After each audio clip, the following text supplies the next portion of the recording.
সুধী দর্শকবৃন্দ, সুধী বন্ধুগণ, আজ আমি আপনাদের সামনে হাজির হয়েছি অনন্ত বিশ্ব বার্তায়।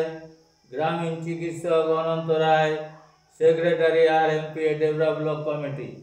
আপনাদের কাছে প্রতিনিয়ত আমি যেমন মেডিকেল বুলেটিন থেকে ধারাবাহিক দিয়ে যাই, আজকেও সেই মেডিকেল বুলেটিন থেকে ধারাবাহিক বর্ণনা আপনাদের কাছে রাখব।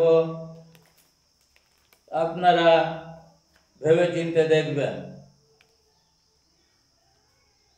সত্য বিচারের মানদণ্ড ধরা আছে কুবেরের হাতে।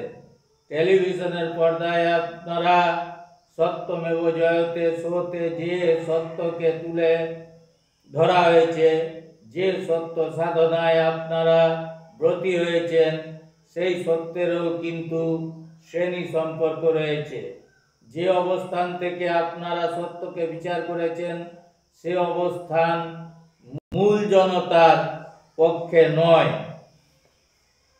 দেশের জনগণ আম্বানি ও মিত্তালদের চেনেন। এরা যে দেশের একচেটিয়া শুদ্ধি পুঁজিপতি মাননীয় আমির খান। একবার তাকান আম্বানিদের রিলায়েন্স গ্রুপ পরিচালিত অন্ধেরির কোকিলাবেন ধীরুভাই আম্বানি হাসপাতালের কার্যক্রমের দিকে। কত রকমের অনাচার অভিযুক্ত, কত রকমের অনাচারে অভিযুক্ত এই হাসপাতাল। রিলায়েন্স কেমিক্যাল নিষিদ্ধ ওষুধ অ্যানালজিন তৈরি করে বাজারে বিক্রি করে। জলন্ধরে রিলায়েন্স ড্রাগস হার্বাল টনিক, কাশির সিরাপ, হজমের ওষুধ উৎপাদন করে বিক্রি করে। এই ওষুধ অকেজ এবং অপ্রয়োজনীয়।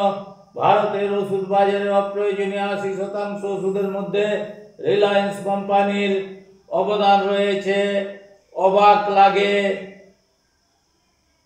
এই রিলায়েন্স কোম্পানির মুনাফার টাকায় তাদের ওই ভাড়া করা শিল্পী সেনা আমির খান জেনেরিক ওষুধ, প্রয়োজনীয় ওষুধ ও যুক্তিপূর্ণ চিকিৎসার পক্ষে প্রচার চালান। এই যে রণসজ্জায় বুকে সাঁটা পোস্টার, দুশ্মন দীর্ঘজীবী হোক।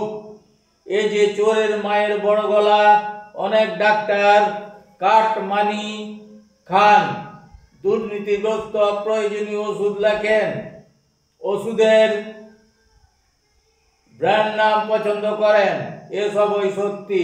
এই অনাচার বর্তমান ব্যবস্থার ফসল, যার রক্ষাকর্তাদের মধ্যে আম্বানি ও মিত্তালরাও রয়েছে। যে পুঁজিবাদী ব্যবস্থায় শিল্পী সেনা আমির খান। অতএব আপনারা বুঝতেই পারছেন, সব জলের মতো।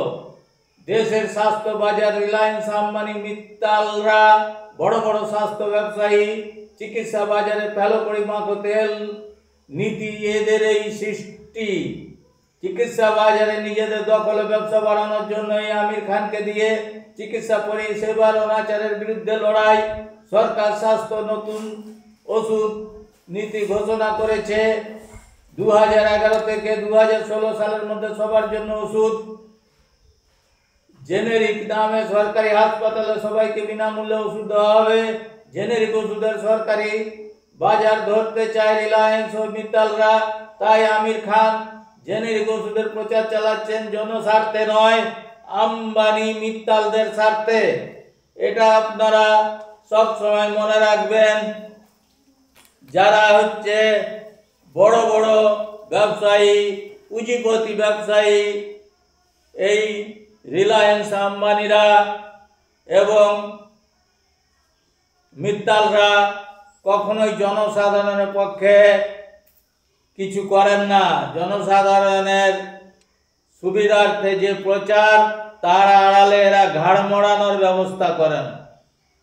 এরা ঘাড় মুড়িয়ে নিজেদের ব্যবসা ফুলিয়ে ফাঁপিয়ে তোলেন আর তার দয়ায় গাড়ি বাড়ি করেন। এর বেশি আর কিছু বলছি না। আপনাদের সামনে থেকে আজ বিদায় নেওয়ার আগে শুধু বলবো, আপনাদেরকে অনুরোধ করব, আমার এই ভিডিওটা জনসাধারণের মধ্যে আপনারা পৌঁছে দেওয়ার জন্য, সবাই মাঝে ছড়িয়ে দেওয়ার জন্য দয়া করে একটু আপনারা শেয়ার করবেন বেশি বেশি করে, যাতে মানুষের মাঝে ছড়িয়ে পড়ে, আমার কষ্ট এবং পরিশ্রম সার্থক হয়। আর আপনারা সাবস্ক্রাইব করবেন যাতে আপনাদের কাছে ভিডিওটা সবার আগে পৌঁছে যায়। এই বলে আমি বিদায় নিচ্ছি। গ্রামীণ চিকিৎসক Ananta Roy, secretary RMPA develop block committee, Ananta Bishwabarta থেকে আপনাদের সবাইকে আমার আন্তরিক ধন্যবাদ ও নমস্কার।